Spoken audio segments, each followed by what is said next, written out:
Assalamualaikum warahmatullahi wabarakatuh. Kita akan lanjutkan materi kita pada hari ini tentang tantangan dan peluang implementasi SIM keperawatan berbasis digital. Seperti yang telah teman-teman ketahui bahwa saat ini rumah sakit di Indonesia maupun di belahan dunia lainnya itu sudah memakai sistem yang berbasis elektronik atau digital, gitu ya. Nah, dan dokumentasi keperawatan yang berbasis digital ini ternyata, gitu ya, memiliki banyak manfaat.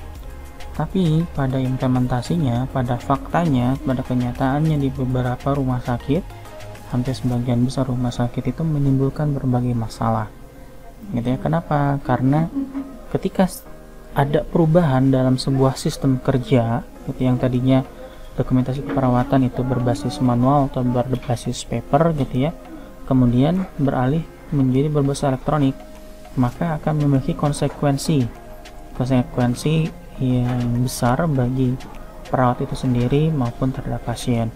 Kenapa? Biasanya kan ketika kita ingin bermigrasi, gitu ya, dari yang tadinya kita nyamannya sudah memakai cara yang manual dan lebih cepat, gitu ya, kemudian kita harus bertransformasi ke arah digital, maka mau tidak mau ada aspek-aspek yang harus kita siapkan dan mungkin memaksa kita untuk berubah. Nah, itulah yang menjadi hambatan, ya, hambatan. Kemudian nanti juga ada peluang tersendiri bagi insan keperawatan untuk menerapkan dokumentasi keperawatan berbasis digital. Kemudian perawat juga dalam hal ini adalah perawat profesional, gitu ya, harus melakukan proses keperawatan berdasarkan standar asuhan keperawatan yang telah ditetapkan oleh profesi keperawatan. Salah satunya dalam hal ini adalah dokumentasi keperawatan, gitu ya. Nah, sistem dokumentasi yang berbasis teknologi dikuatkan dengan sistem informasinya, gitu ya, entah itu dalam terintegrasi dengan SIM-RS ataupun itu berdiri sendiri, gitu ya, SIM keperawatan. Harapannya bisa membantu perawat, gitu ya, memenuhi standar dan kualitas dokumentasi sampai di mana data yang telah diinput oleh insan keperawatan ini bisa dijadikan dalam pengambilan keputusan. Ya, paling tidak minimal, gitu ya, bisa bermanfaat di dalam penegakan diagnosis keperawatan dan tindakan yang ideal atau sesuai dengan diagnosisnya itu atau sesuai dengan standarnya itu seperti apa. Dan perlu teman-teman ketahui bahwa hampir 40%, gitu ya, waktu shift, gitu ya, kemudian jam kerja dari perawat, gitu ya, 40%-nya itu adalah dokumentasi. Sehingga di sini perawat dituntut untuk benar-benar melakukan dokumentasi keperawatan yang lengkap dan akurat. Artinya harus lengkap. Saking banyaknya pasien, gitu ya, saking banyaknya tindakan yang harus dilakukan, maka perawat harus mencatat itu semua.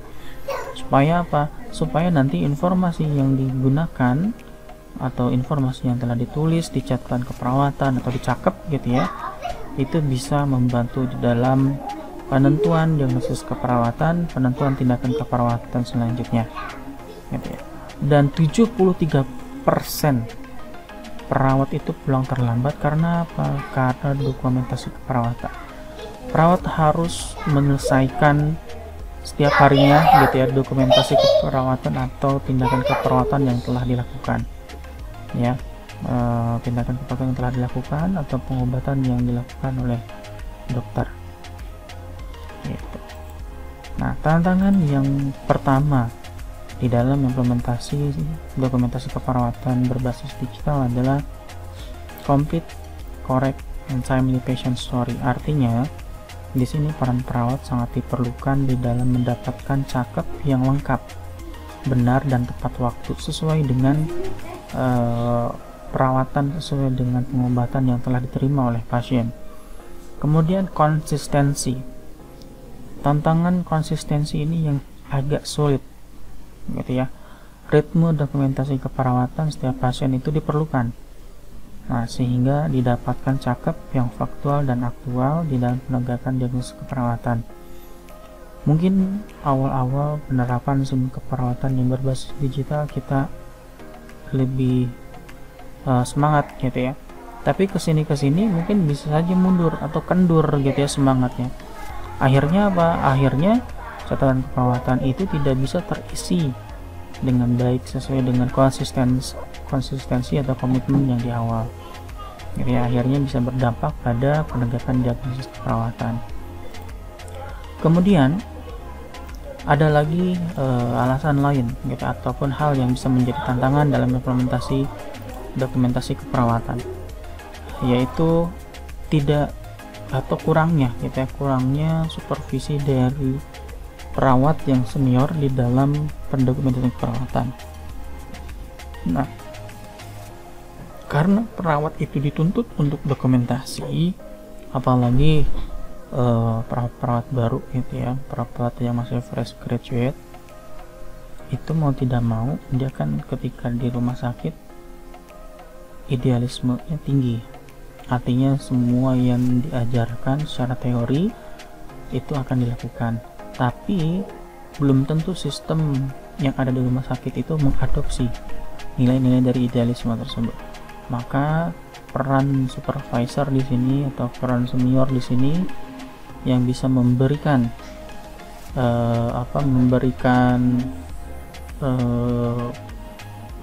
pemahaman gitu ya, memberikan teori, memberikan informasi kepada perawat yang baru, begini loh gitu ya, di dalam mengoperasikan atau di dalam menulis catatan keperawatan yang baik gitu ya.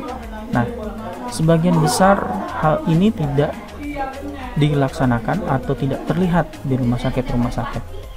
Artinya ya silahkan gitu ya, mau itu perawat baru atau perawat lama silahkan dokumentasi sesuai dengan apa yang telah kalian pelajari ketika di kampus, misalkan seperti itu gitu ya. Ini masih jadi tantangan nih. Kemudian kompetensi di dalam dokumentasi keperawatan, karena pengetahuan dan pemahaman perawat di dalam menuliskan catatan keperawatan itu berbeda-beda, maka kelengkapan dokumentasi keperawatannya itu tentu juga akan berbeda, dan itu akan berdampak gitu ya. Apalagi kalau misalkan catatan keperawatan itu digunakan untuk forensik, nah itu akan berat gitu ya. Selanjutnya adalah tantangan selanjutnya adalah kurangnya confidence, kepercayaan diri dan motivasi dari perawat gitu ya. Perawat masih ada yang ragu di dalam mencatatkan atau menuliskan catatan keperawatan yang baik dan benar gitu ya, atau ada juga gitu ya menunda karena sibuk dengan tugas yang lain gitu ya. Mungkin misalkan dia ada di dalam situasi yang dimana pada shiftnya dia gitu ya, atau secara keseharian gitu ya, semua full shift tersebut itu ribet dalam artian pasiennya penuh, full, banyak tindakan dan sebagainya gitu ya, sehingga tidak ada waktu lagi untuk menuliskan catatan keperawatan tersebut. Akhirnya ada niatan untuk besok lagi mungkin bisa, karena terus-terusan seperti itu gitu ya asumsinya, sehingga motivasinya turun dan bisa dibilang catatan keperawatan bisa tidak lengkap terus-terusan gitu. Nah, kemudian kita akan bahas tentang peluang dalam implementasi dokumentasi keperawatan berbasis digital ini. Sebenarnya bisa dibilang adalah salah satu aset yang penting gitu ya. Kenapa? Karena di kesehatan itu aset digital kesehatan itu terus meningkat setiap tahunnya, dan sebagian besar fasilitas kesehatan sudah mendigitalkan sistemnya dan bisa dibilang sudah saling terintegrasi.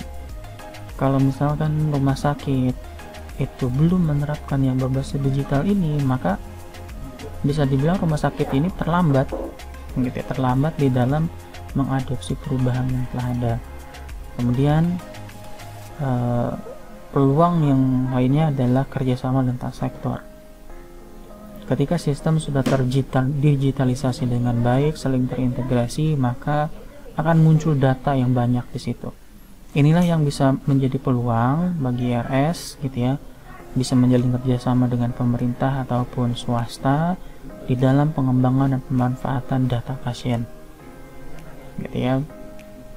Macam-macam gitu ya manfaat dari data tersebut, tidak harus berfokus pada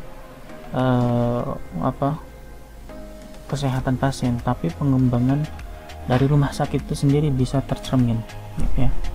Kemudian evidence based practice, artinya digitalisasi sistem informasi keperawatan ini secara penelitian itu bisa banyak yang menyebutkan bahwa sistem ini efisien dan bisa meningkatkan efektivitas dari layanan kesehatan ataupun layanan keperawatan, gitu ya. Jadi jangan ragu lagi dengan adanya digitalisasi dokumentasi keperawatan. Kemudian secara aspek legal juga digitalisasi dokumentasi keperawatan atau SIMKEP ini sudah didukung oleh peraturan menteri dan pemerintah tentang layanan elektronik atau digitalisasi, ya. Bahkan di telemedicine juga ada peraturan untuk kesehatan khusus, gitu ya, sehingga tidak perlu ragu untuk menerapkan digitalisasi. Kemudian rumah sakit juga bisa berkolaborasi dengan sektor swasta untuk pengembangan layanan kesehatan yang baru dengan adanya teknologi, gitu ya, dengan adanya teknologi forecasting, kemudian analisis prescription, gitu ya, data-data pasien, kemudian kunjungan pasien itu bisa dimanfaatkan di dalam mengolah data menjadi informasi, gitu ya. Banyak rumah sakit di negara lain, gitu ya, di negara-negara barat khususnya, mereka berorientasi pada data, gitu ya. Setiap ada mau mengeluarkan sebuah produk baru, maka dia harus riset dulu berbasiskan data mana, data pasien yang telah dikumpulkan, sehingga bisa mengembangkan layanan kesehatan yang baru yang itu sifatnya adalah profit untuk rumah sakit. Mungkin itu saja yang bisa saya sampaikan pada kesempatan kali ini. Semoga informasinya bermanfaat. Assalamualaikum warahmatullahi wabarakatuh.